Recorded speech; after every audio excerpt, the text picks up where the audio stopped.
writing this under an appreciable mental strain, since by tonight I shall be no more.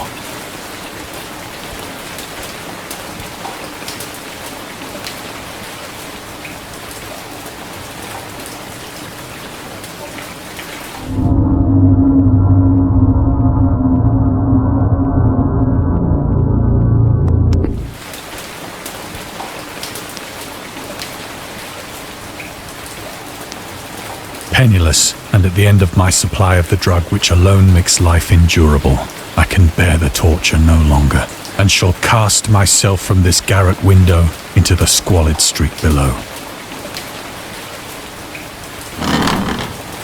Do not think from my slavery to morphine that I am a weakling or a degenerate. When you have read these hastily scrawled pages, you may guess, though never fully realize, why it is that I must have forgetfulness or death.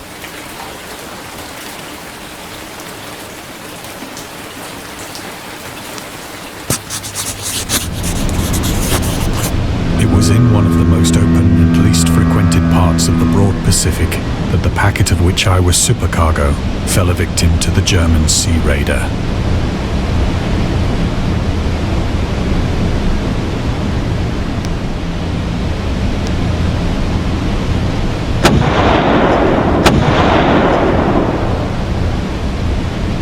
The Great War was then at its very beginning, and the ocean forces of the Hun had not completely sunk to their later degradation. So that our vessel was made a legitimate prize, whilst we of her crew were treated with all the fairness and consideration due us as naval prisoners.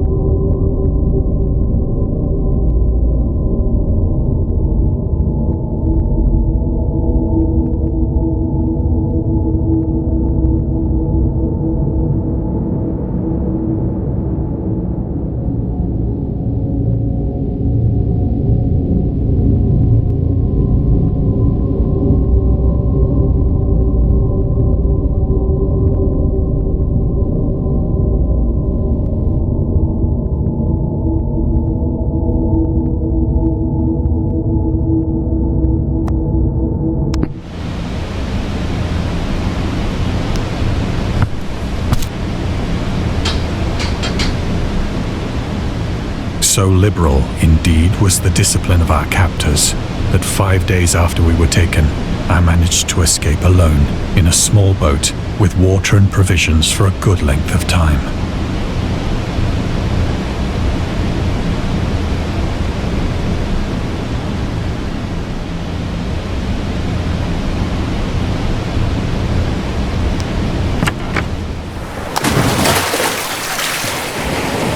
When I finally found myself adrift and free, I had but little idea of my surroundings.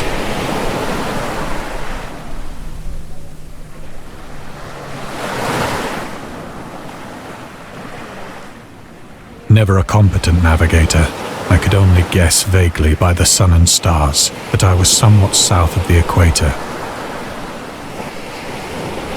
Of the longitude, I knew nothing, and no island or coastline was in sight.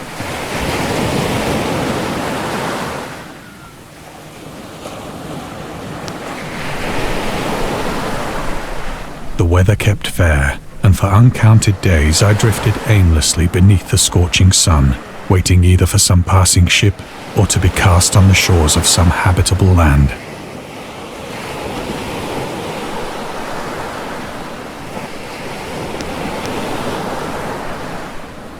But neither ship nor land appeared, and I began to despair in my solitude upon the heaving vastness of unbroken blue. The change happened whilst I slept. Its details I shall never know, for my slumber, though troubled and dream-infested, was continuous.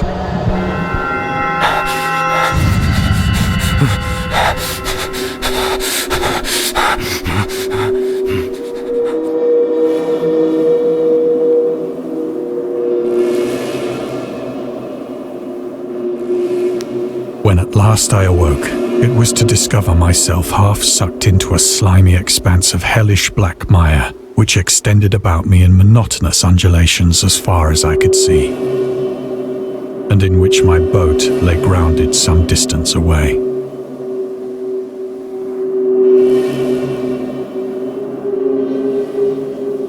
Though one might well imagine that my first sensation would be of wonder at so prodigious and unexpected a transformation of scenery, I was in reality more horrified than astonished.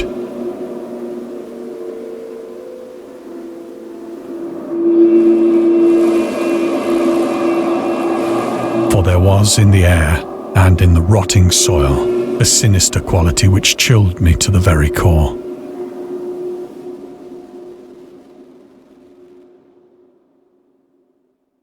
The region was putrid with the carcasses of decaying fish and of other less describable things which I saw protruding from the nasty mud of the unending plain. Perhaps I should not hope to convey in mere words the unutterable hideousness that can dwell in absolute silence and barren immensity. There was nothing within hearing and nothing in sight save a vast reach of black slime. Yet the very completeness of the stillness and the homogeneity of the landscape oppressed me with a nauseating fear.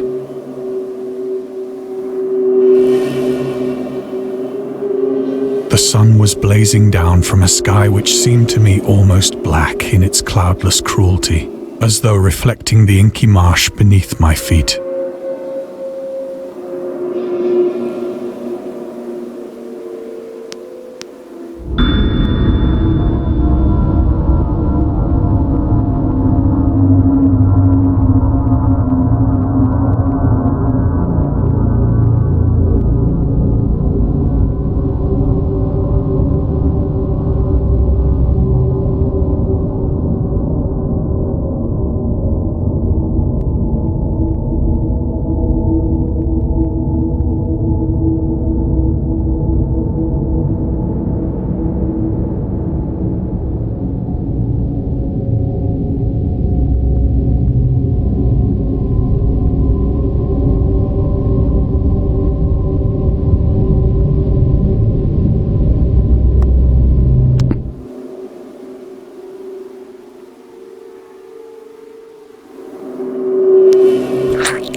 As I crawled into the stranded boat, I realized that only one theory could explain my position.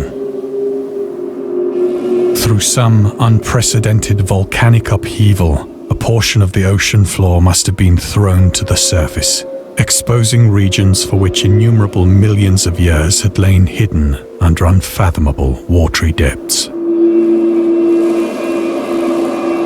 So great was the extent of the new land which had risen beneath me that I could not detect the faintest noise of the surging ocean, straining my ears as I might.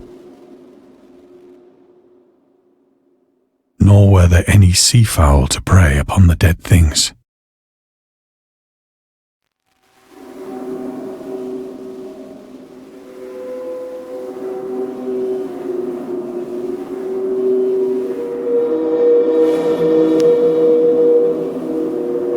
For several hours I sat thinking or brooding in the boat, which lay upon its side and afforded a slight shade as the sun moved across the heavens.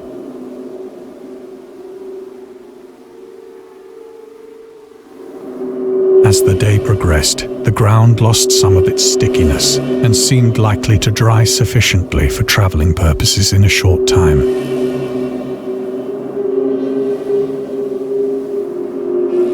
That night I slept but little, and the next day I made for myself a pack containing food and water, preparatory to an overland journey in search of the vanished sea and possible rescue.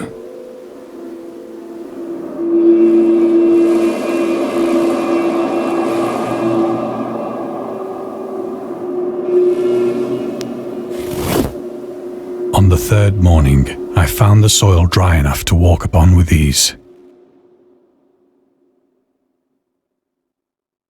The odor of the fish was maddening, but I was too much concerned with graver things to mind so slight an evil, and set out boldly for an unknown goal.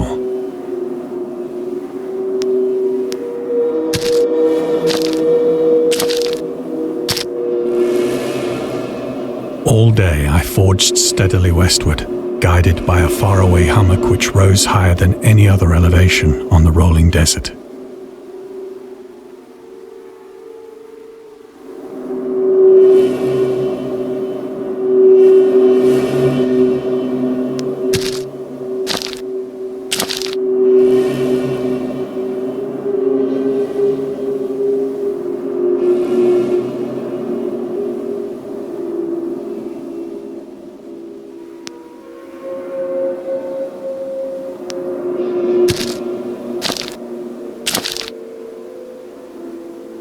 That night, I encamped, and on the following day still travelled toward the hummock, though that object seemed scarcely nearer than when I had first espied it.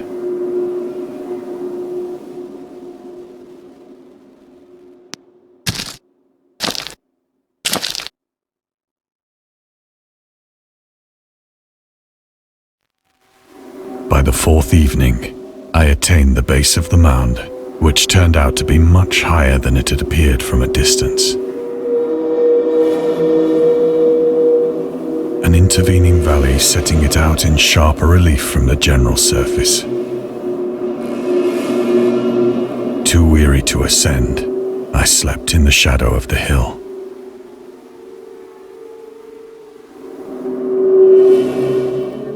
I know not why my dreams were so wild that night, but ere the waning and fantastically gibbous moon had risen far above the eastern plain, I was awake in a cold perspiration, determined to sleep no more. Such visions as I had experienced were too much for me to endure again. And in the glow of the moon I saw how unwise I had been to travel by day. Without the glare of the parching sun, my journey would have cost me less energy. Indeed, I now felt quite able to perform the ascent which had deterred me at sunset. Picking up my pack, I started for the crest of the eminence.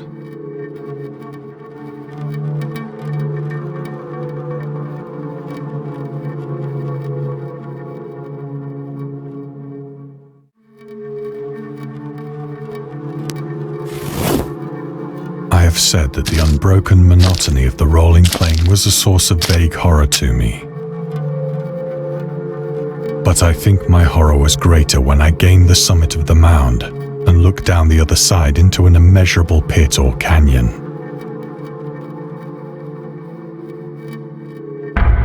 Whose black recesses the moon had not yet soared high enough to illumine. I felt myself on the edge of the world, peering over the rim into a fathomless chaos of eternal night. Through my terror ran curious reminiscences of Paradise Lost, and of Satan's hideous climb through the unfashioned realms of darkness.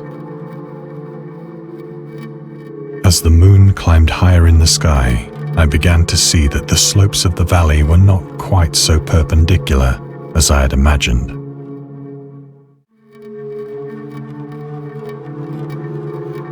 Ledges and outcroppings of rock afforded fairly easy footholds for a descent, whilst after a drop of only a few hundred feet, the declivity became very gradual.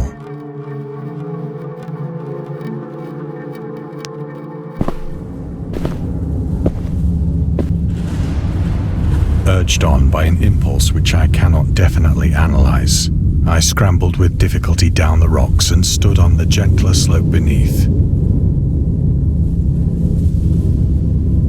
gazing into the Stygian deeps where no light had yet penetrated. All at once, my attention was captured by a vast and singular object on the opposite slope, which rose steeply about 100 yards ahead of me. An object that gleamed whitely in the newly bestowed rays of the ascending moon.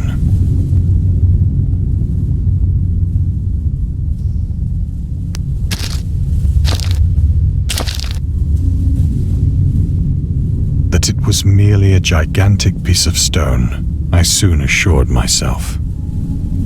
But I was conscious of a distinct impression that its contour and position were not altogether the work of nature. A closer scrutiny filled me with sensations I cannot express.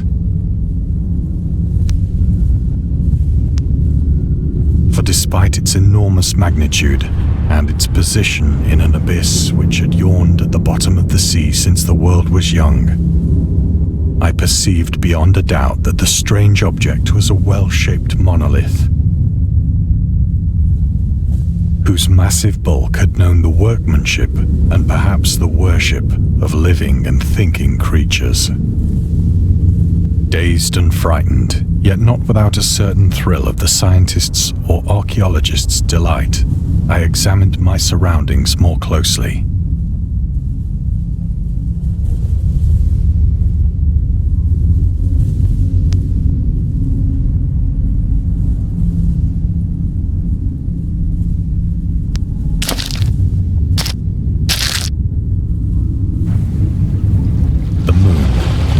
The zenith shone weirdly and vividly above the towering steeps that hemmed in the chasm,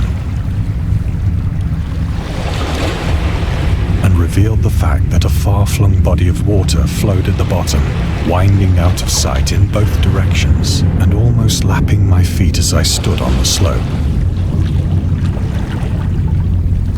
Across the chasm, the wavelets washed the base of the Cyclopean monolith, on whose surface I could now trace both inscriptions and crude sculptures.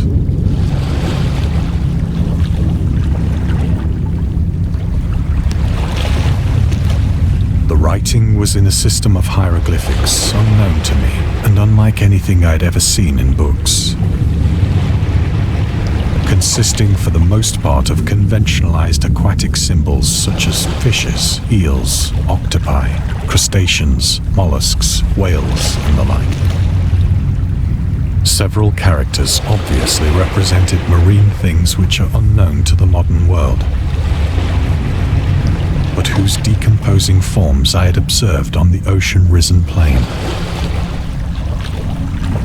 It was the pictorial carving, however, that did most to hold me spellbound.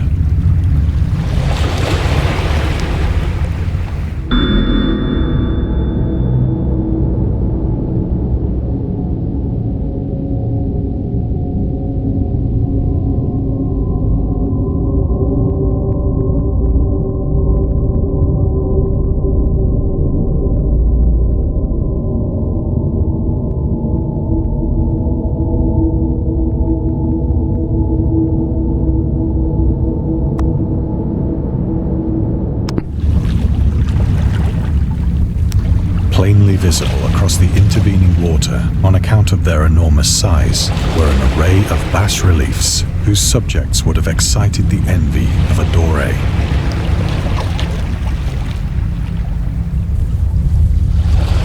I think that these things were supposed to depict men, at least a certain sort of men, though the creatures were shown disporting like fishes in the waters of some marine grotto, or paying homage at some monolithic shrine which appeared to be under the waves as well. Of their faces and forms I dare not speak in detail, for the mere remembrance makes me grow faint. Grotesque beyond the imagination of a Poe or a Bulwer.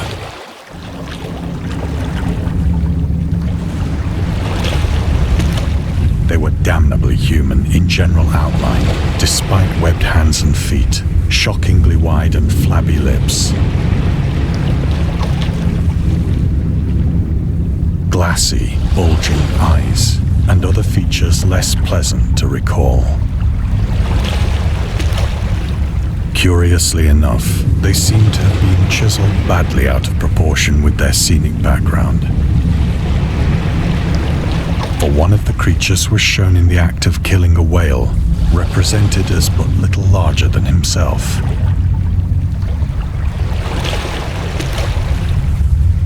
I remarked, as I say, their grotesqueness and strange size, but in a moment decided that they were merely the imaginary gods of some primitive fishing or seafaring tribe.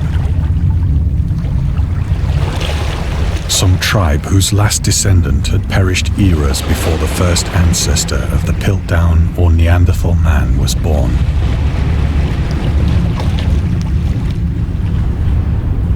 Awestruck at this unexpected glimpse into a past beyond the conception of the most daring anthropologist, I stood musing whilst the moon cast queer reflections on the silent channel before me. Then, suddenly, I saw it. With only a slight churning to mark its rise to the surface, the thing slid into view above the dark waters.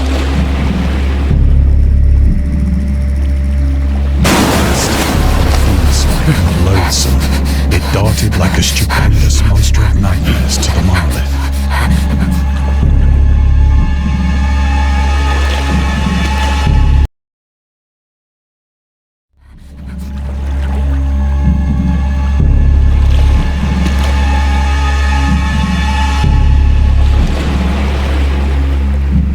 About which it flung its gigantic scaly arms, while it bowed its hideous head and gave vent to certain measured sounds.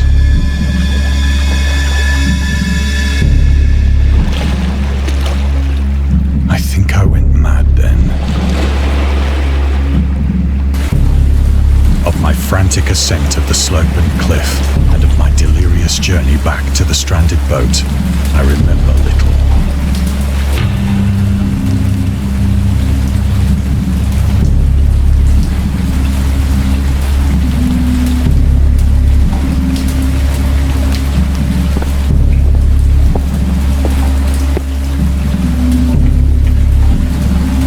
I sang a great deal and laughed oddly when I was unable to sing.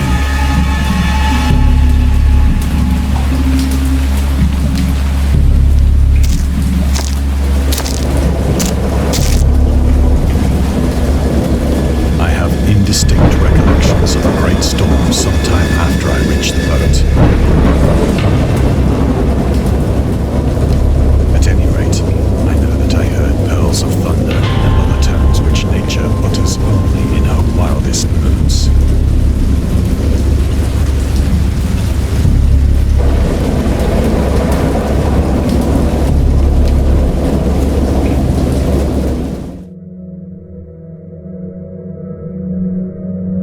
When I came out of the shadows, I was in a San Francisco hospital.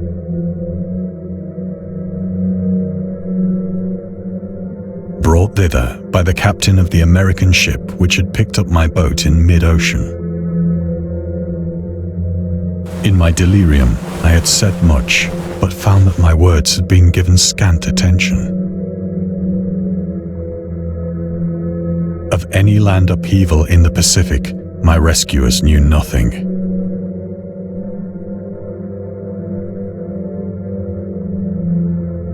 Nor did I deem it necessary to insist upon a thing which I knew they could not believe.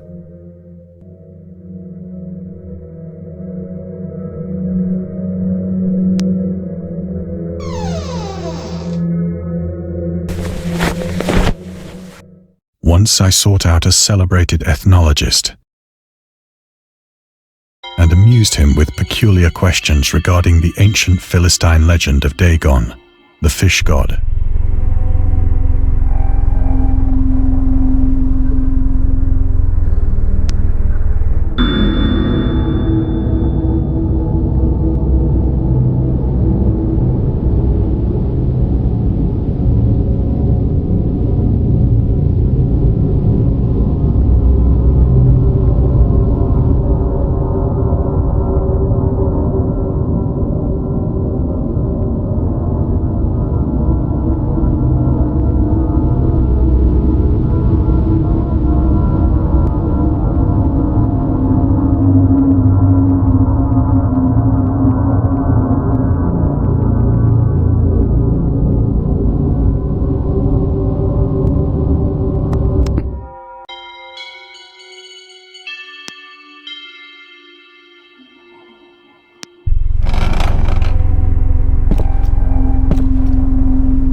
But soon perceiving that he was hopelessly conventional, I did not press my inquiries.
It is at night, especially when the moon is gibbous and waning, that I see the thing. I tried morphine, but the drug has given only transient surcease and has drawn me into its clutches as a hopeless slave. So now I am to end it all, having written a full account for the information or the contemptuous amusement of my fellow men.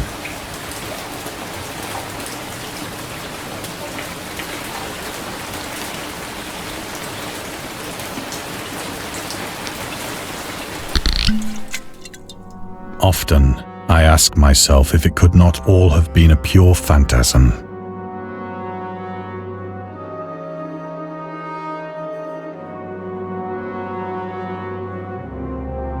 A mere freak of fever as I lay sun-stricken and raving in the open boat after my escape from the German man-of-war.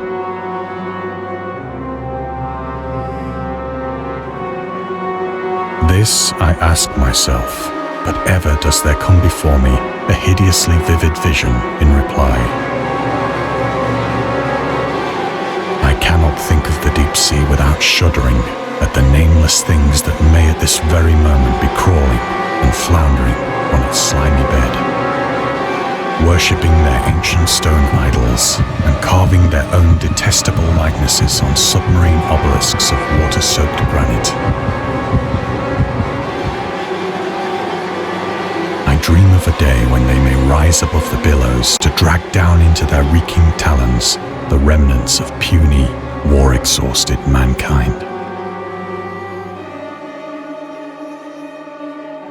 Of a day when the land shall sink and the dark ocean shall ascend amidst universal pandemonium.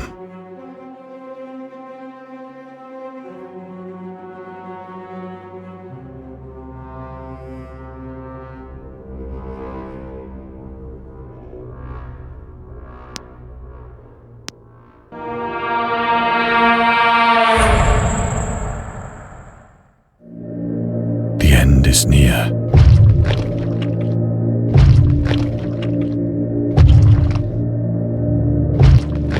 I hear a noise at the door, as of some immense slippery body lumbering against it.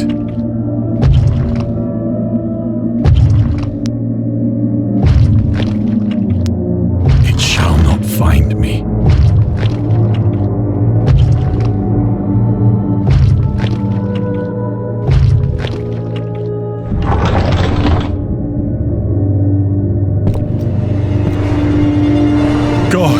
That hand!